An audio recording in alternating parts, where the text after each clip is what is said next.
Assalamualaikum warahmatullahi wabarakatuh. Waalaikumsalam warahmatullahi wabarakatuh. Alhamdulillah, wassalatu wassalamu ala sayyidina Rasulillah, sayyidina wa maulana Muhammad ibn Abdullah wa ala alihi wa sahbihi wa mawalah. La hawla wa la quwwata illa billah, amma ba'du. Saudara-saudara kaum muslimin rahimakumullah,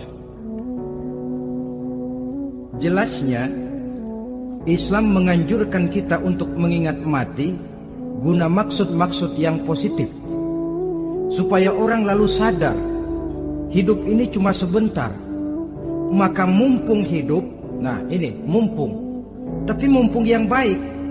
Mumpung hidup, maka hidup yang singkat ini harus saya pergunakan dengan sebaik-baiknya, melakukan kebajikan yang sebanyak-banyaknya, menjauhkan rasa malas, menunggu keajaiban yang datang dari langit, berleha-leha, bermain-main, sementara maut kalau dia datang tidak pernah main-main.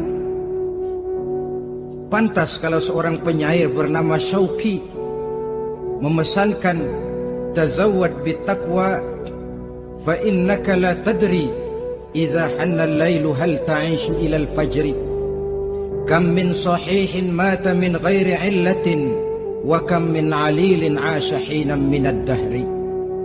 Persiapkan dirimu dengan takwa, sebab kamu tidak tahu apabila malam datang kamu masih bisa hidup apa enggak besok pagi. Apa ada jaminan saudara yang kumpul di depan saya malam ini besok masih bisa hidup? Tidak. Ada jaminan? Tidak. Tidak ada sama sekali. Kam min sahihin mata min ghairi illatin. Berapa banyak orang sehat mati nggak pakai sakit lagi. Sebabnya kadang-kadang ringan saja. Ada yang cuma jatuh di kamar mandi mati. Ada yang cuma ketiban pensil. Iya, kalau ketiban pensil 3 peti masa nggak mati. Ta'addadatil asbab wal mautu wahid. Sebabnya boleh jadi macam-macam, tapi mati satu juga, yaitu mati. Dia seperti kelapa yang terlalu tua jatuh ke bawah, yang kembang baru keluar pun jatuh ke bawah. Itulah mati. Dia datang menjemput yang bayi, dia datang mengambil yang anak-anak, dia datang juga kepada yang remaja, kepada yang dewasa, kepada yang tua sekalipun. Jangan yang remaja lalu berpikir, gua rasanya masih jauh banget mau mati. Ini sesuatu yang pasti yang kita tidak pernah diberitahu kapannya. Kalau dikasih tahu kapannya kan kita bisa, umpama malaikat maut datang ke rumah saya, saudara Zainuddin kau mati 80 tahun lagi. Wah, saya kan berhitung, masih lama, poya-poya aja dulu . Tapi ini tidak pernah diberitahu kepada kita. Lantaran tidak diberitahu itulah kita perlu bersiap-siap dengan selalu mengingat-ingat mati yang mendorong kita untuk berbuat positif. Satu contoh peringatan mati yang mendatangkan positif pada peristiwa ketika turun perintah hijrah. Ketika di Mekah sudah terpepet turun perintah hijrah. Ini sahabat yang berangkat hijrah, jangan dikira semua bulat hati. Ada yang mikir, kalau saya hijrah berangkat dari Mekah ke Madinah, nanti di tengah jalan dicegat oleh kafir Quraisy lalu dibunuh, mati saya. Takut mati. Allah peringatkan, kullu nafsin za'iqatul maut. Kamu disuruh hijrah saja takut mati, padahal kamu tahu semua yang hidup bakalan mati. Diam saja di Mekah mati, hijrah ke Madinah pun akan mati. Mendengar ayat ini, Sayyidina Umar bin Khattab seperti dibakar semangatnya. Kalau sebagian sahabat hijrah sembunyi-sembunyi, beliau mau hijrah itu malah bajingan Quraisy dikumpulkan dekat Ka'bah. Pidato, ya ma'syara Quraisy, dedengkot Quraisy, dengerin. Besok pagi yang namanya Umar bin Khattab mau hijrah dari Mekah ke Madinah. Siapa yang kepengen kepalanya berpisah dengan badannya, persilahkan cegat Umar di jalanan. Besok dengan tenang dia berangkat hijrah, gak ada yang berani nyegat. Tuh Quraisy juga barangkali mikir, gue ngapain nyegat penyakit. Begitu ingat mati, timbul semangat juang, timbul semangat berbuat. Ini ingat mati yang positif, bukan yang melemahkan semangat. Dah jangan kerja rajin-rajin dah, lu bakalan mati. Ini ingat mati yang salah pasang. Ingat mati seharusnya mendorong manusia untuk berbuat lebih tekun. Allah memberikan peringatan, Qul innal mauta alladhi tafirruna minhu fa innahu mulaqikum. Katakan, maut yang kamu akan melarikan diri daripadanya, yang kamu takuti benar dia pasti akan datang menjemput kamu. Saudara-saudara hadirin yang saya hormati, datangnya memang tidak kita harapkan yang namanya maut. Tapi sekali dia datang, tidak ada pintu tempat kita lari. Dia memang tidak pernah kita undang. Tapi sekali dia datang, mengetok pintu, kekuatan apa yang bisa menolak? Dia sebuah tanda seru dalam kehidupan. Apa yang menyebabkan orang takut mati? Pertama barangkali karena dia tidak tahu bagaimana kehidupan sesudah mati.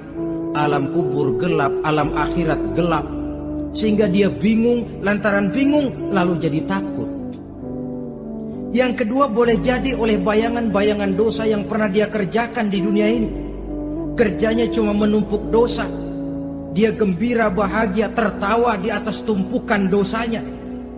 Merasa segan berpisah dengan seluruh kehidupan ini. Sehingga boleh jadi maut adalah sesuatu yang ditakutkannya benar dalam kehidupan.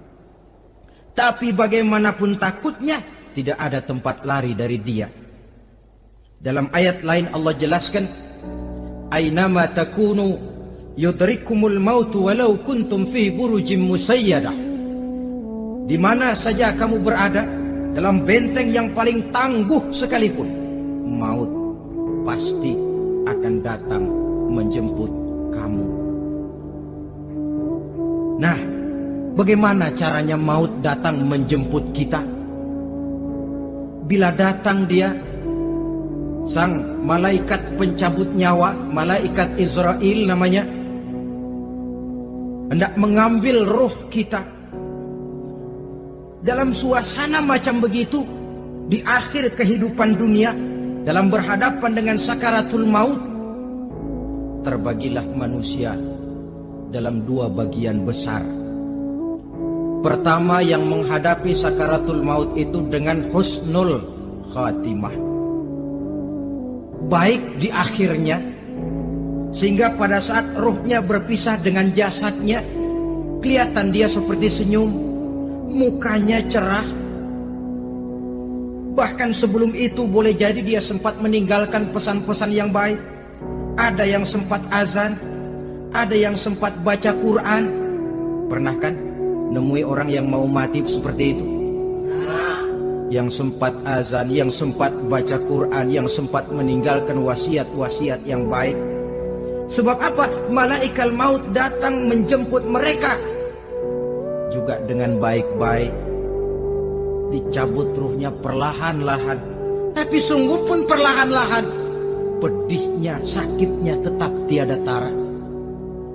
Rasulullah Sallallahu Alaihi Wasallam, dikala beliau hendak berhadapan dengan sakaratul maut, diceritakan mencelupkan tangannya ke dalam gelas berisi air, lalu mengusapkannya ke muka beliau seraya berdoa, Ya Allah, mudahkan saya dalam menghadapi sekarat ini. Beliau juga yang mengatakan bahwa sakitnya sakaratul maut sama dengan 300 kali bacokan pedang. Sehingga kita diajarkan doa. Di antara doa selamat itu kan ada Allahumma hawwin alaina fi sakaratil.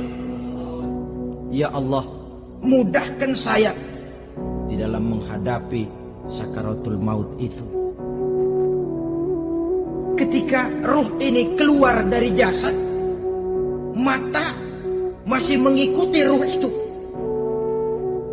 Jika kadang-kadang ada yang matanya terbelalak dan tidak sempat ditutup, terbuka terus, mengikuti ruh itu keluar dari jasadnya. Adapun golongan kedua, manusia yang ketika berhadapan dengan sakaratul maut mendapatkan su'ul khatimah, jelek di penghabisannya. Sekaratnya sudah setengah mati, lalu jelek juga di akhirnya, mati dalam keadaan yang tidak baik, tidak terpuji. Ada yang lagi megang kartu, mati. Ada yang lagi di tempat ngadu ayam, mati. Ada yang lagi di tempat pelacuran, mati. Ada yang lagi megang botol minuman keras, mati. Nih barangkali malaikat maut gemes banget nariknya, lu bajingan, lu tarik terus yang mati su'ul khatimah. Makanya bagus itu. Kadang-kadang di majelis-majelis taklim kan sering dibaca, ya Allah biha, ya Allah biha, ya Allah bihusnil khatimah. Kan ada itu? Ada enggak? Saudara hadirin, mohon agar oleh Allah kita diberikan husnul khatimah, baik di saat ruh akan berpisah dengan jasad. Ini sesuatu yang pasti. Sang malaikat maut datang menjemput nyawa.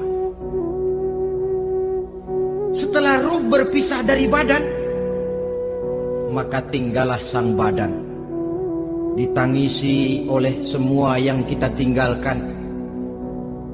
Sehingga kepada putrinya Fatimah, ketika malaikat maut datang hendak menjemput baginda Nabi, beliau berkata kepada anaknya, Fatimah, kamu tahu siapa yang datang? Saya tidak tahu, Bapak. Yang datang hadimul lazat, itu dia yang menghancurkan seluruh kesenangan dunia. Wa qati'us syahwat, yang memisahkan kita dengan seluruh yang kita cintai. Dia malaikat maut, Pak. Manakala jasad sudah ditinggalkan oleh ruh, itulah yang dikerubungi orang. Anak menangis, istri menangis, orang tua bersedih, teman-teman merasa kehilangan, menangisi jasad. Diuruslah jasad kita, dimandikan sebagaimana mestinya, dikafankan dengan kain putih 3 lembar, itu yang hendak kita bawa kembali ke tempat asal kita. Pakaian sutra, jas yang mereknya Switzerland wool, kain yang Samarinda, sepatu yang Belly atau Beltoni, jam tangan yang Rolex, kendaraan yang serba mewah, tidak ada yang menyertai kita. Kain putih 3 lembar itu saja lagi. Demi setelah dikafankan, dibujurkan kita menghadap ke arah kiblat, orang banyak pun datang menyolatkan kita dengan 4 takbir, diiringi dengan doa. Lalu upacara pelepasan, berangkat kita meninggalkan anak, istri, suami, kampung halaman, tanah air, bahkan alam dunia ini. Selamat tinggal alam dan seluruh isinya. Tinggallah yang tinggal. Saya akan kembali ke tempat asal dari mana saya datang, untuk kembali mempertanggungjawabkan seluruh perbuatan saya dalam kehidupan ini. Manakala upacara pelepasan selesailah sudah, dimasukkan kita ke keranda jenazah, digotong orang, bismillah wa ala millati rasulillah, dibawa ke tempat peristirahatan terakhir katanya. Padahal dulu kalau mau kita istirahat, ke villa lah kita, ke Bali lah kita, ke Hong Kong lah kita, ke tempat-tempat tamasya yang indah. Oh, rupanya akan sampai juga perjalanan menuju tempat peristirahatan terakhir, yang luasnya tidak akan lebih dari 2 kali 1 meter. Diusung orang kita, diantarkan orang banyak. Manakala sampai ke atas liang lahat, pengusung jenazah dibuka, diturunkan kita ke liang lahat, dibaringkan. Hampalan tanah akan jadi bantal kita. Muka dibuka dihadapkan ke arah kiblat. Setelah itu ditutup liang lahat kita dengan kayu.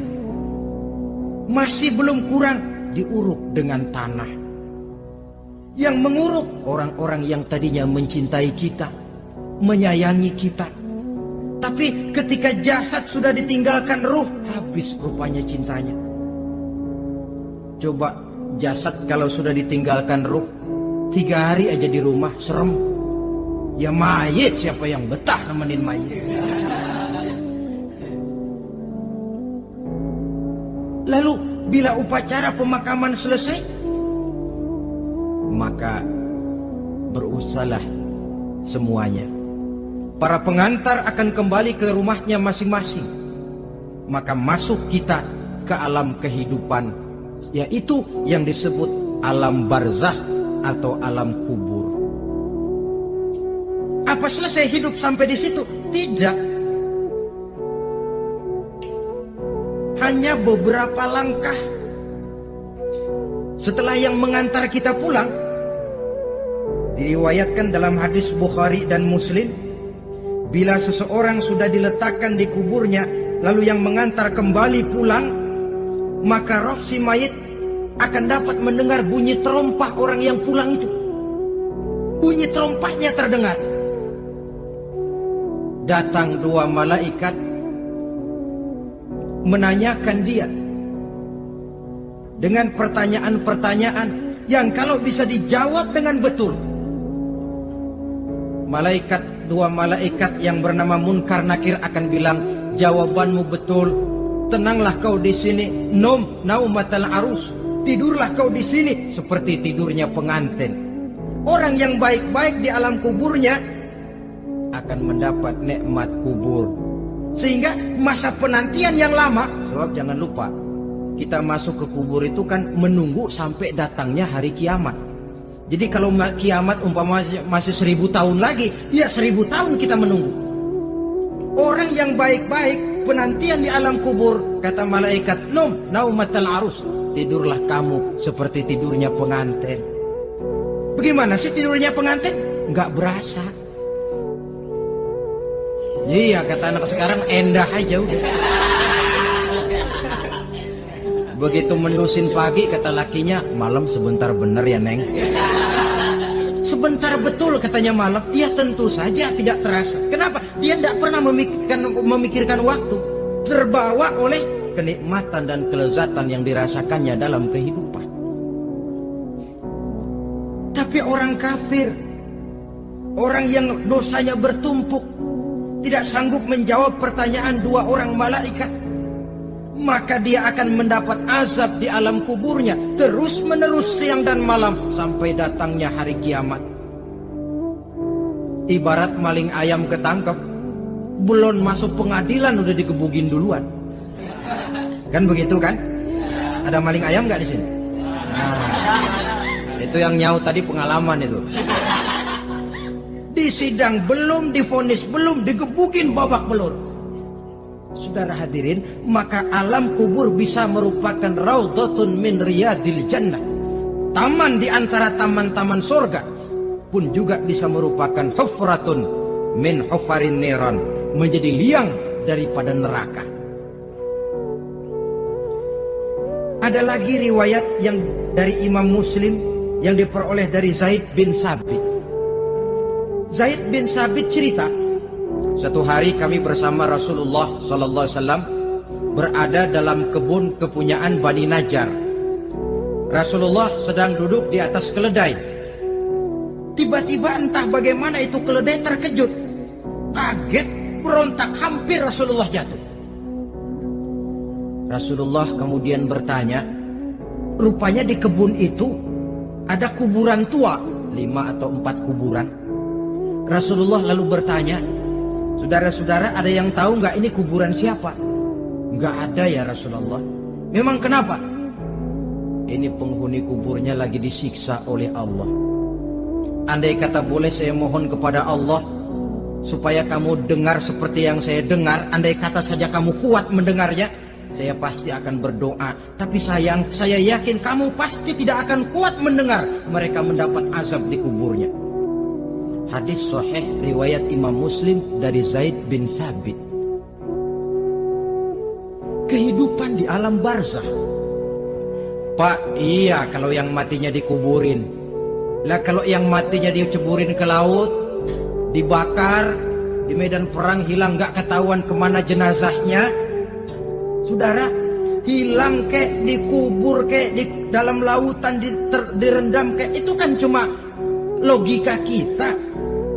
Menurut Allah tidak ada perbedaan orang mati dikubur di dasar lautan, atau dibakar sampai jadi abu, atau gugur di medan perang tidak ketemu jenazahnya. Entah mereka tetap masuk ke alam barzah namanya.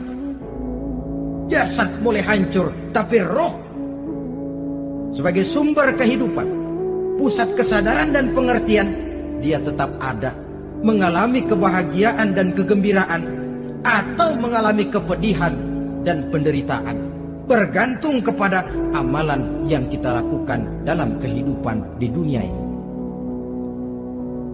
Maka dalam Yasin tadi kan jelas, qul yuhyiha alladzi ansha'aha awwala marrah, yang menghidupkan mereka yang dikubur di dasar lautan, mereka yang dibakar sampai jadi abu, yang akan menghidupkan ialah Allah yang menciptakan mereka dulu pertama kalinya. Jadi kalau sudah ada aslinya, ya tentu tidak perlu contoh lagi, akan sangat mudah membuatnya. Orang tua kita, keluarga kita yang sudah berpulang, mereka di alam barzah sekarang ini bisa mendapat nikmat kubur, bisa mendapat azab kubur, bergantung amalan mereka dalam kehidupan di dunia ini. Dalam Musnad Imam Ahmad dan Sahih Abi Hatim malah ada tambahan riwayat. Orang yang banyak kebajikannya di dunia, amalannya akan datang menemani dia. Sholatnya dekat kepalanya, puasa sebelah kanan, zakat sebelah kiri, menghibur dia. Malahan dikatakan berbentuk orang yang cantik menemani dia di alam kuburnya. Aneh, dia tanya, man anta lam ara fid dunya ajmal minka. Siapa kamu? Di dunia ini belum pernah saya melihat orang secantik kamu. Dia jawab, ana amaluka soleh. Saya adalah amalmu yang soleh yang kau kerjakan waktu di dunia. Saya sekarang diperintahkan untuk menemani kamu di sini. Alhamdulillah. Sedangkan amalnya yang jahat akan datang dalam bentuk yang menyeramkan menemani dia di sana. Bayangin deh, di kuburan ditemenin yang serem-serem. Sama juga di dunia. Di dunia, kalau kita di tempat gelap ditemenin orang cakep, enak nggak? Wah, pengalaman. Tapi coba bayangin, sudah tempatnya gelap, yang nemenin jelek nggak ketulungan, gerah kita. Nah, saudara hadirin yang saya hormati, lalu bagaimana tempat arwah-arwah yang sudah kembali menghadap Allah yang disebut mustaqarrul arwah itu? Macam-macam tingkatannya sesuai dengan profesi dan amalannya waktu di dunia. Ada roh-roh itu yang setelah pisah dengan jasad, artinya mati, ditempatkan di tempat yang disebut a'la iliyin, tempat yang tertinggi. Siapa ini? Arwahnya para nabi dan para rasul. Ini fi a'la iliyin, di tempat yang tertinggi. Arwahnya para nabi, arwahnya para rasul.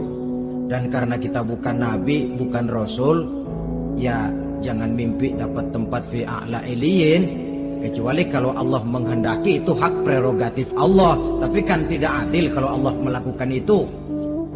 Ini kelompok roh-roh yang masuk golongan VIP.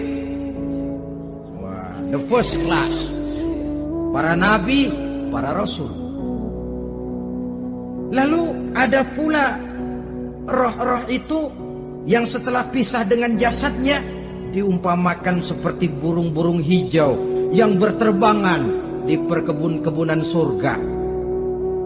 Roh siapa mereka ini? Rohnya para syuhada, orang-orang yang mati syahid gugur membela agama. Nah, ini bedanya orang mati syahid dengan pahlawan ya. Apa bedanya syuhada dengan pahlawan? Kalau syuhada, orang yang gugur membela agama, niatnya karena Allah, mati syahid. Kalau pahlawan, orang yang gugur membela negara, orang yang dianggap berjasa kepada pemerintah. Klimaksnya, kalau orang mati syahid jelas surga, tapi pahlawan belum tentu surga. Kenapa? Bergantung kepada negara macam apa yang dibelanya dan pemerintah model mana yang dibelanya. Di negara-negara komunis misalnya, banyak nggak pahlawan? Dengan sekian tanda jasa yang mati di medan perang dan sebagainya. Kira-kira pahlawan komunis masuk surga nggak? Ya, kalau pahlawan komunis masuk surga, kita nggak kebagian kapling di surga barangkali. Inilah bedanya pahlawan dengan orang mati syahid. Kemudian ada pula roh itu yang tertahan di pintu surga. Tertahan di pintu surga. Ini seperti tadi, orang yang mati syahid tapi masih ada kaitan di dunia. Rasulullah pernah ditanya orang, ya Rasul, kalau saya maju ke medan perang bela agama, mati syahid, apa saya masuk surga? Iya, masuk surga. Kecuali kata Nabi, kalau masih punya utang. Nah, tertahan di pintu surga. Ada pula roh itu yang tertahan di alam kuburnya. Ini umumnya seperti tadi itu. Ada mempunyai dosa, mempunyai kesalahan, sehingga merasakan azab kubur. Ada juga roh itu yang tertahan di permukaan bumi. Mereka yang dalam hidup selalu menumpuk dosa-dosa yang besar, meninggal sebelum keburu untuk bertaubat. Saudara hadirin yang saya hormati, inilah yang kita khawatirkan. Sebab jikalau pada saat roh sudah datang, jikalau saatnya roh datang berpisah dengan jasad, menemukan sakaratul maut, saat itu taubat sudah tidak akan ada gunanya lagi. Masuk ke alam kubur, mendapat azab kubur sampai datangnya hari kiamat. Berapa lama di alam kubur ini? Menunggulah kita sampai datang saatnya kiamat. Nah, saudara-saudara, apa tanda-tanda hari kiamat? Kapan dia akan datang? Bagaimana hal ihwal manusia pada saat terjadi kiamat? Bagaimana alam ini? Bagaimana perhitungan di padang mahsyar? Insya Allah akan saya ungkapkan pada bagian kedua dari ceramah ini. Insya Allah kita akan lanjutkan pembicaraan ini sampai kepada terminal paling akhir, surga dan neraka. Inilah saja pertemuan kita pada kesempatan kali ini. Terima kasih banyak atas segala perhatian. Mohon maaf atas segala kekurangan. Wabillahi taufiq wal hidayah. Wassalamualaikum warahmatullahi wabarakatuh.